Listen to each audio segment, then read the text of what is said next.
મિત્રો કચ્છમાં કાતિલ ઠંડી પડી રહી છે અને નલિયા તો ઠંડુ ગાર બની ગયો છે. પારો ગગડીને 3.8 ડિગ્રી આવી ગયો છે અને ભુજમાં પણ કરીબન 9 ડિગ્રી તાપમાન છે અને ગાંધીધામ અંજારમાં પણ 8.9 ડિગ્રી જેવું તાપમાન છે. પરંતુ જ્યારે મિત્રો વેધર એપમાં જોયું ને તો ત્યાં તો ક્યાં 3.8 ડિગ્રી દેખાડતું નથી. મિત્રો મેં કાલે રાતે પણ ચેક કર્યું, ત્યાં મિત્રો 14, 12, 11 એવું દેખાઈ રહ્યું છે અને આજ સવારે પણ ચેક કર્યું તો ત્યાં પણ મિત્રો કરીબન 8, 9 સમથિંગ જ દેખાઈ રહ્યું છે. ક્યાં 3.8 તો દેખાડતો નથી. તો એના પાછળનું રીઝન શું? તો કે મિત્રો વેધર એપ છે ને એ આપણાને અસલી ઠંડી નહીં પરંતુ કેલ્ક્યુલેટ ઠંડી બતાવે છે.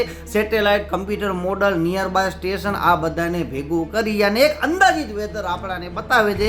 એના લીધે આપણે અસલી ઠંડી કેટલી છે એની કાંઈ ખબર પડતી જ નથી. તો મિત્રો અસલી ઠંડી જાણવા માટે કરવું શું? તો કે મિત્રો ભારતનો જે મોસમ વિભાગ છે એની વેબસાઇટ ઉપર જઈને તમે જાણી શકો છો. IMD ઇન્ડિયન મેટ્રોરોલોજીકલ ડિપાર્ટમેન્ટની જે વેબસાઇટ છે ગૂગલ ઉપર જઈ ત્યાં સર્ચ કરી અને નલિયાનું ટેમ્પરેચર લખી અને નલિયામાં હાલમાં કેટલું ટેમ્પરેચર છે તે જાણી શકો છો. કારણ કે IMD છે ને એ જમીન ઉપર મશીન રાખી અને ત્યાર પછી ટેમ્પરેચર આપણાને બતાવે છે, જેના લીધે આપણાને અસલી જાણકારી મળે છે. બાકી જે વેધર એપ છે ને એ તો હવાની ઉપરનો ડેટા લે છે, જમીન પરનો ડેટા તો મિસ થઈ જાય છે. એના લીધે આપણાને સાચી જાણકારી મળતી નથી. એટલે સાચી જાણકારી જો આપણાને લેવી હોય ને તો IMDની વેબસાઇટ ઉપર જઈ અને તમે સાચી જાણકારી મેળવી શકો છો.